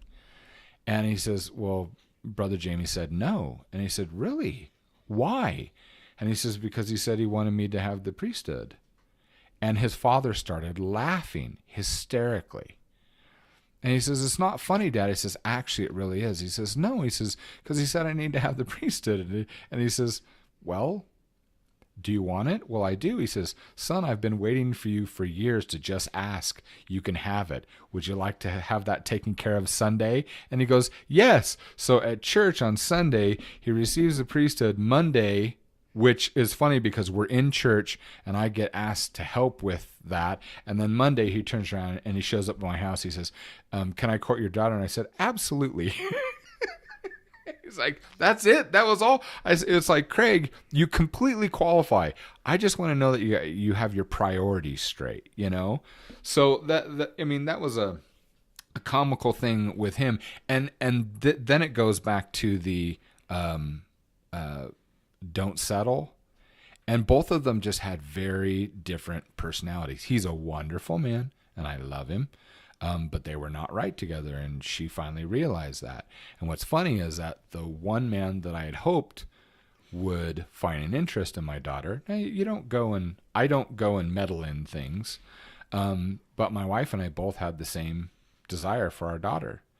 And it's funny. It's funny how God, the universe, whatever you want to call, brings things about when you try to do the right things for the right reasons. And this man comes and approaches me and says, "I'm wondering if I could take you and Kathy Lynn out to dinner. I'd like to talk to you about your daughter." And I went, "Oh, would you now?" And he says, "Yes." So makes an appointment, and he takes Kathy and I out to an Asian restaurant, and we're sitting there and we're having dinner. And as we're eating, he says, I've been thinking about this for several years, and I wanted to make sure that my life was in order and that I was the right kind of person. And I really would like your permission to court your daughter because I would like to marry her." And he said it in such a way, it was like, I think Kathy Lynn and I turned to each other in the booth, and Kathy looked at me and she says, "Oh, he's good. He's really good." And I kept eating my food and I didn't reply. And he's sitting there and Kathy's sitting there and they're both staring at me. I'm ignoring both of them and I'm eating the food and I just keep eating. And finally, Kathy Lynn kind of hits me in the shoulder. She says, "Sweetheart, he asked you a question." I said, "I know." And I kept eating. And she says, "What are you doing? Are you going to answer him?" I says, "Can I wait for him to pay the check first?" Anyway, they've been married, I don't know how long, but they have what, 4 or 5 kids? 4? It'll be like 8, 9 years. 8 years? Almost. Wow. It's funny how different families have these different expectations, right? Like, Yeah. and some of them we don't even really know that we have the surface. Like with my husband, his mother's side of the family are Dutch. Uh-huh. So his mother's parents, both Dutch. Okay. And so they very much consider themselves Dutch. Okay. And there's just these unspoken things, these cultural things that they do that are just kind of a given. And for whatever reason, when we were dating, they just kind of assumed that I was Dutch. Oh. Yes, tall, blonde. Okay. And the people on that side of the family, they all married other Dutch people. It's just what they did. Okay. And so they just had this thing in their head, like, you marry Dutch, because they're all very tight. They all hang out together and Right. they all associate with the other Dutch people, and they even have their own church. And we got married in that church. So they Awesome. just automatically assumed he must be Dutch. And I didn't know all of these. Like, he had to kind of coax me along. Do that, or we'll do it this way, or whatever. And I'm like, what? Totally flash. What do you mean? And so this carried on for a long time. I think we were actually married, and they still that I was Dutch. And so one day, I'm over at the grandmother's house, and everybody's there, and it's a really big family. And I come out of the bathroom, and I say very loudly, "Why is there a calendar in the bathroom?" And it was like you could audibly hear a record scratch. Like everybody in the entire room was like, and looked right at me, and they're like, "You're not Dutch?" I'm like, "No, why?" Wait, explain this. So why is there a calendar in the bathroom? Because I'm not Dutch. What does that mean? Is that just something that they do, or? Yep. Okay. Yep. Huh. They all have a calendar in their bathroom. It's just what Okay. they do. Okay. I'm just gonna imagine that they're very good at planning their month. You I remember just everything kept- when you're sitting I like kept Okay. saying all the wrong things. They like to put I think it's called like haggle or something, but they like to put chocolate sprinkles on their toast in the morning. Huh. But it has to be this specific Sounds kind, nasty. not like, yeah, right. I I thought it was nasty, and I'm like, ew, why are you guys eating sprinkles on your toast? And they're like, what? This is what we do. We're Dutch, you know. And like I just kept asking all the wrong questions, like why this? And they're like, 'cause it's Dutch. And I'm like, because tradition. So most of the people that follow me in my stream are Dutch. So those You of guys you have some who are in explaining to chat do, who are apparently. Dutch, chime in, we- guys. yeah, Put chime. sprinkles on your toast. And do you have a calendar in your bathroom? I have a question. So is pickled herring a Dutch thing? Where does that come from? Where does pickled herring come from? I have no idea. Because it's not. Because it's gross, so I don't know. No, I love it. Okay, It's so good. So going back to the food thing, Okay. Food's always good. I guess it's not like, okay, so we can't say like, well, this is Dutch and that isn't Dutch, even though they do say that. There's different areas of a country, right? Right. So, Right. I mean, it's not going to be true for all. Like, we don't want to be Yeah. compared Dutch with people in California, you know? Yeah, exactly. Yeah, it's like Exactly. saying all Canadians love poutine and not all Canadians love poutine. Wait, they don't? But not all of them. And you guys only shop at 99%. Tim Hortons, right? Yeah. Ugh, I don't like Tim Hortons. Oh, no. So the way that he grew up, just their type of food culturally, there's not a lot of like creamy sauces. They don't cook with a lot of dairy. The way Okay. he grew up. Really? So like no mac and cheese or things like that, huh? Well, cheese is okay in certain forms, I guess. But okay, so how I found this out was so my husband he's come around after so many years of marriage, but starting out, he was not familiar with and didn't think he liked anything that was like a creamy sauce or is creamy or is white. Okay. So he did not like cottage cheese. He did not like Alfredo sauce. Really? No sour cream, no yogurt, no ranch dressing. I can understand the ranch dressing. I can too. I go blue cheese, but what? Okay. I mean, if Satan has a salad dressing, it's ranch. I know my wife's watching, and Then all the Knows I feel Utahns this are Satan worshippers. Then that's what you're saying. Is that what you're saying, Evan? say what? No, Ranch is a cultural thing. So is Jello. I was like, Jello, what? yeah. Jello? There's What the so much heck? ranch everywhere on everything. It's Okay, so so with bad. the creamy sauces, okay, so this happened just shortly after lunch. We decided to go out for lunch. And I'm like, let's go get some tacos. And he's like, oh, have I had tacos? I'm like, what? Okay, let's go to Taco Bell. So we go to Taco Bell, and he's like, I don't know what to order. And I'm like, okay, well, just get One of Taco everything. Supreme. Get Taco Supreme and Supreme your fries. Oh Not my knowing he goodness. doesn't like creamy stuff. Oh So my we get goodness. our order, we go to the park, we're having this nice little romantic picnic in the park. And he opens it up, and like this taco was bursting with sour cream and cheese.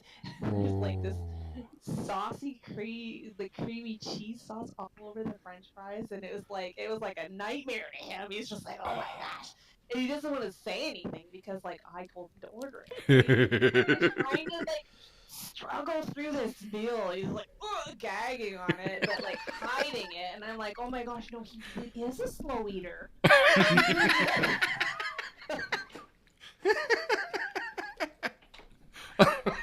Great. Put sour cream on your taco, you're gonna have a bad time. He still hates sour cream, but he'll eat like Alfredo. Hey, I have something for sour cream for you to try. Wait. I'll forget this. Okay, so here's the thing. Okay. CH, do you like strawberries? Oh, and do you I like just want. Bex? I was gonna say if you like strawberries, if you like brown sugar, try this. And I don't know, Bex, if you've tried this. So, here's what I would suggest. Take some fresh strawberries, cut them up into pieces, put them in a bowl, strawberries good. Put in 1 scoop of sour cream. Trust me, just try it. Brown sugar. 1 scoop of sour cream, then brown sugar on top. Mix it all together, then eat it. Just try it. Seriously. To get past the whole sour cream thing, it's one of the very few things that I like sour cream with. And when my wife told me to do that, I was like, what? And I tried it. It's one of those things that you're like, okay, this doesn't make sense. But then you eat it and it's like, that is so freaking good. It's like, how is this possible? It's one of those types things. Okay, just try it. And we've had to do that with so many things because he was such a plain eater. When we first met, like a hot dog would just be a hot dog, nothing on it, no condiments. A hamburger, just beef and a bun. And I'm like, how? Sounds freaking great.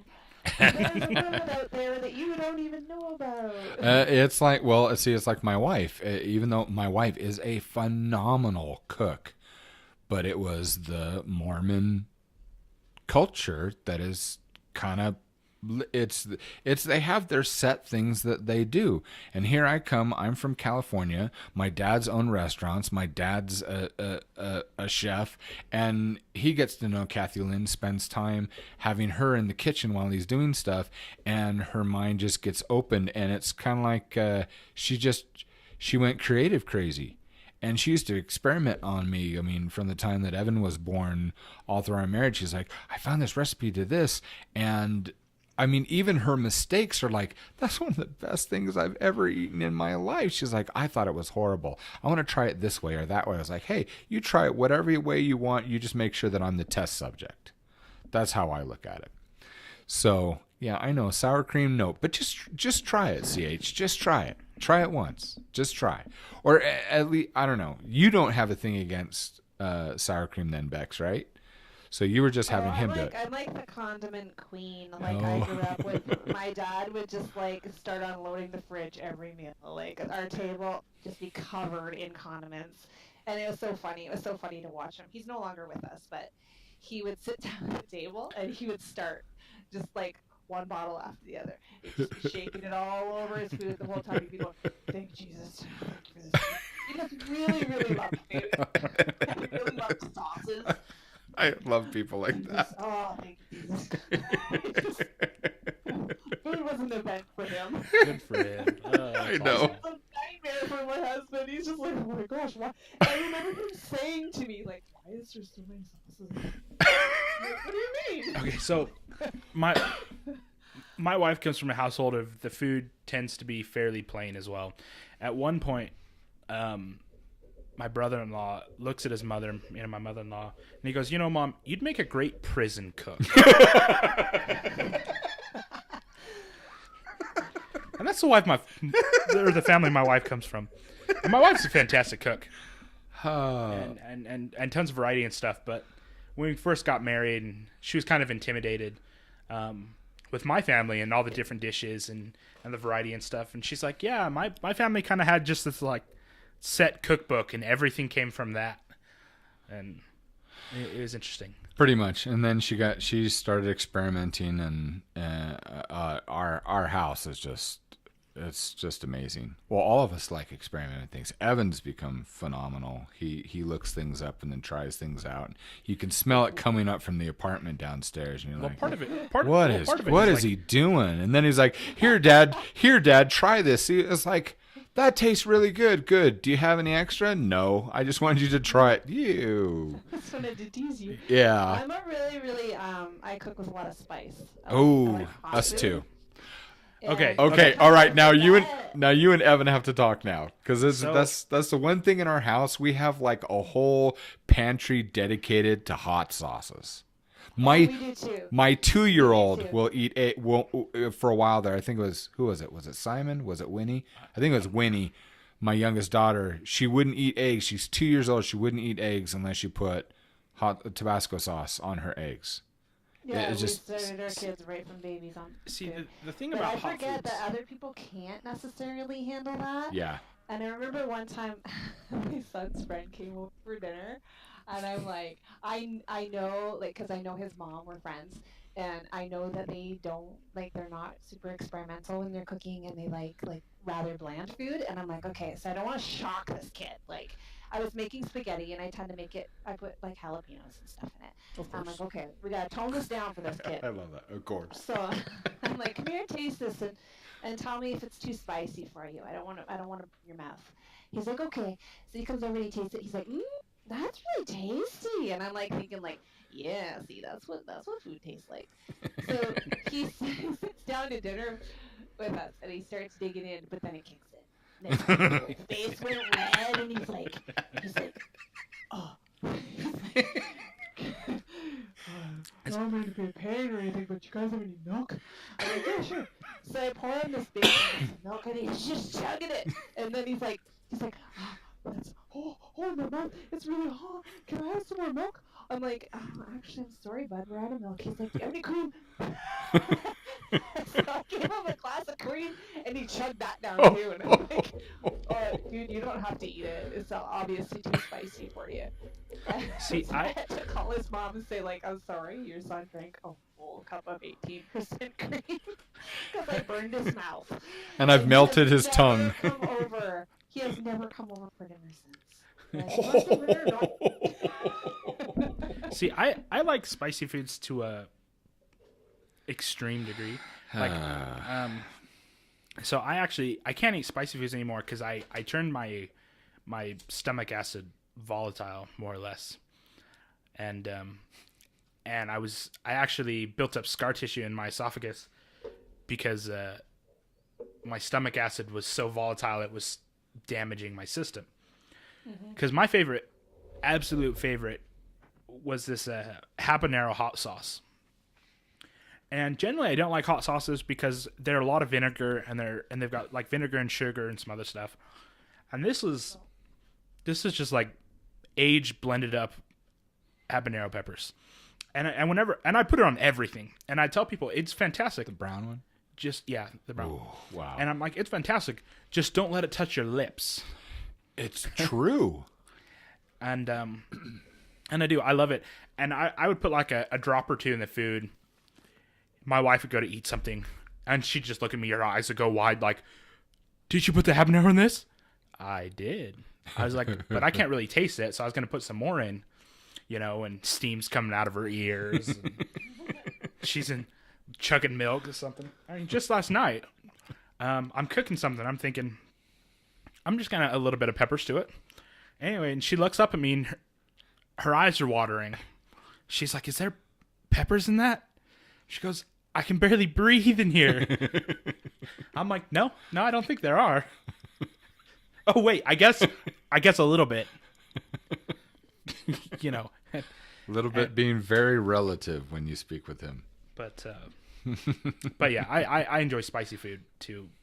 I put spicy on anything that I can, or at least I used to. So, You have any other questions? not a whole lot. I mean, Marriage relationship? we're about out of time, and I've got to head off soon. I know we started late, so we're going a little bit late. I wanted to comment on some of the like in-laws and other stuff, but I don't have anything to say.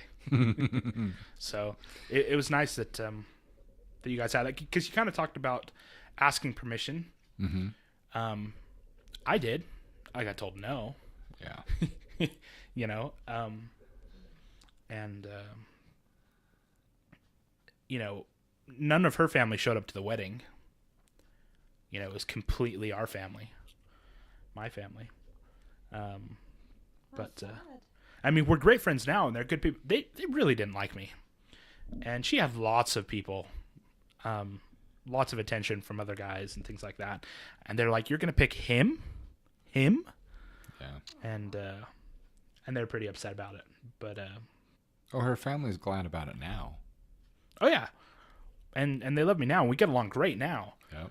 But you know, it wasn't until we had our first kid that that they came around. So It was I the think a same lot of thing people for us. experience that, like, more than people like to say. I think that's quite common in a lot of relationships. I agree. I wish it wasn't that way. It was for us too, but the funny thing is that when Kathy Lynn and I got married, we were surrounded by all the people that didn't want us to be married. The people that supported us were in California. My parents had just been at my brother's wedding, my younger brother, and they had car trouble to the extreme that they were having an engine rebuilt and they couldn't get back in time. And there was so much pressure on us, people trying to come between us. My father, literally on the phone with Kathy Lynn and I on the phone, he said, he says, screw everybody else. He says, you two get married. He says, get married and walk away, because then you two are in charge. You're a unit. You don't need to listen to anybody. And my mother is like, you do that, and you kiss that sweet bride of yours, and we'll be there for you when we get home. But go and get this done and don't look back. Don't listen to anybody. And it came to the point where we were having so much opposition that Kathy Lynn literally turned to her parents, her family, because she grew up in the same neighborhood since she was 3 years old.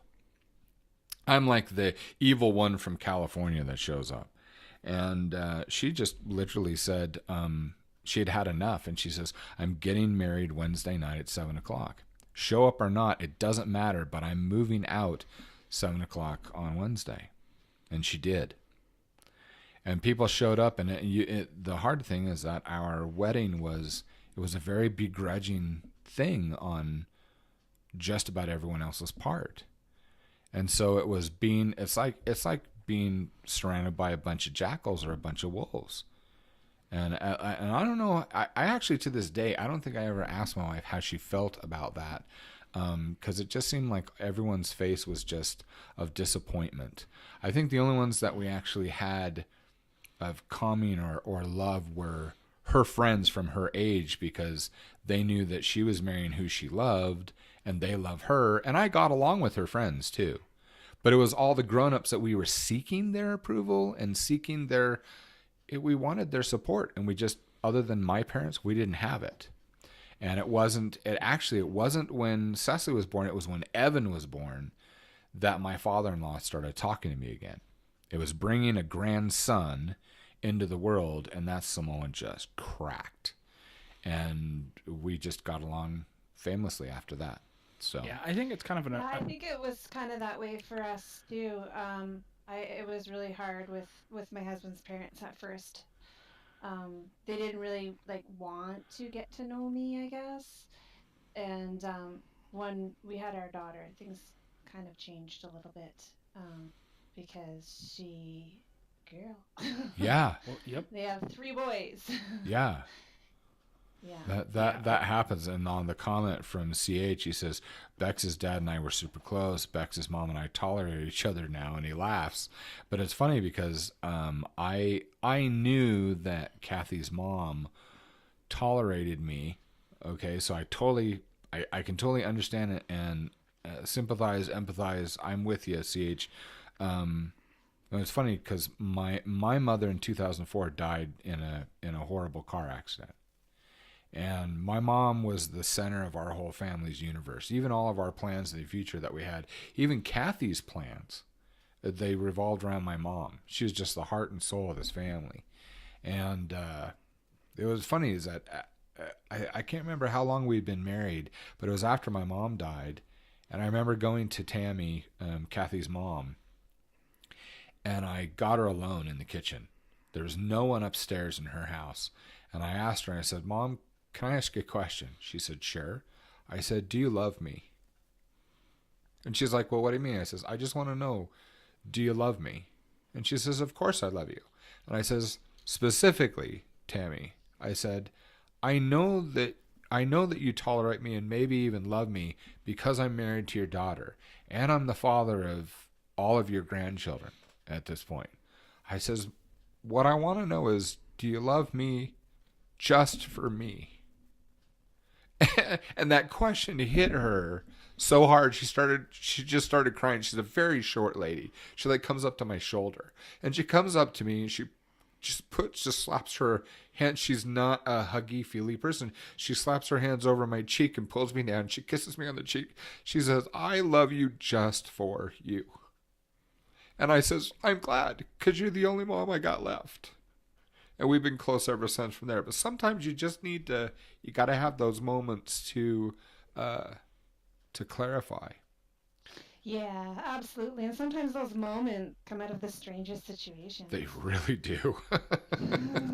I don't even remember what prompted it, but I just like slid into the kitchen when everyone left. See, so, and things are going a lot better with my in-laws, and I think having that kid, that's what started that bridge. And they're great people. They just didn't like me.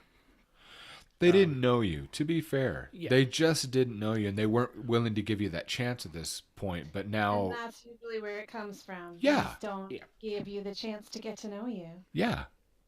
Yeah. So, anyway. so it's some good stuff. So, I guess, being a marriage, or a podcast on marriage and relationships, to anybody listening that's going through that, I think time helps a bit. Children definitely help. Not that you should have a child to please your in-laws, but so find who. but if a kid's already on the agenda, it will help. It does. So I guess what have we learned today, the three of us? Find who you're supposed to be with, marrying them anyway, and it'll work out in the end. Is that what we're saying? Because wait a minute, because all three of us are pretty much in that same boat, aren't we?